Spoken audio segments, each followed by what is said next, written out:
Welcome back to John Kleis Car Audio's YouTube channel. Today this video is about Ford Ranger 2015. Customer had basic functionality, Bluetooth, calls and music streaming, and obviously FM radio and a CD player. They wanted Apple CarPlay, they wanted Android Auto, and they wanted a good quality DAB reception. So we've installed a new screen.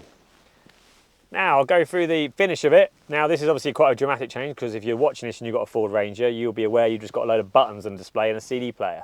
So this is a whole new fascia fitting kit which goes in, where your heater controls go back into it. You get the new screen option, whichever you choose, and you get two new buttons, so the lock and unlock button, and obviously the hazard button, and your factory screen goes in place as well. So if I turn ignition on and show you, this is a Sony model, XAV AX4050, really popular unit.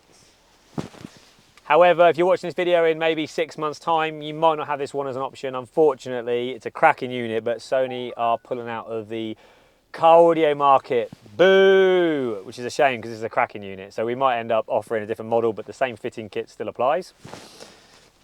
So let's go through some options. This is a 7-inch touchscreen, as you can see, which fits nicely. It's a pretty universal doubled-in size. All manufacturers use it.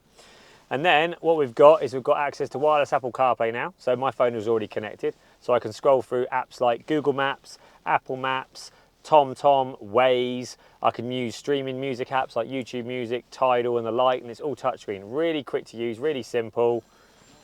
Oh, and that's what happens when someone rings. So I'm gonna just blow this up and just reject him. Sorry mate, you have to call me back. He can go through the voicemail.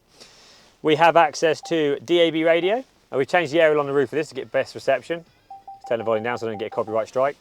All the customer steering wheel controls will still work, so if I push the volume up, volume goes up. And if I use the skip button, that's going to skip to the next radio station as well. So steering wheel controls still work. Display's not going to do anything, by the way, except giving you your parking sensors. If you've got factory parking sensors on that, that's going to still work on there, but otherwise it's just going to sit there dormant. This customer had a reverse camera actually, which I think comes through the rear view mirror. Yeah, so that still works as normal. And there's the park pilot still working. Ignore the screen little lines on it, that's just the frame rate of the camera. So your parking sensors still work as well. But yeah, this is a really good unit, but otherwise we can, well, in 6 months' time, if you're watching this, we've got a Kenwood, an Alpine and a Pioneer we can put in this fitting kit. It fits really flush, super easy to use, and it just looks nice, and it brings the car up to date with all the functionality you'd really want on a modern car, really. Apple CarPlay was all this car was missing, according to the owner. Yeah, it looks pretty good. This is Connor from John Kleis Car Audio. This is an Apple CarPlay Android Auto double DIN solution in a Ford Ranger. We'll see you soon.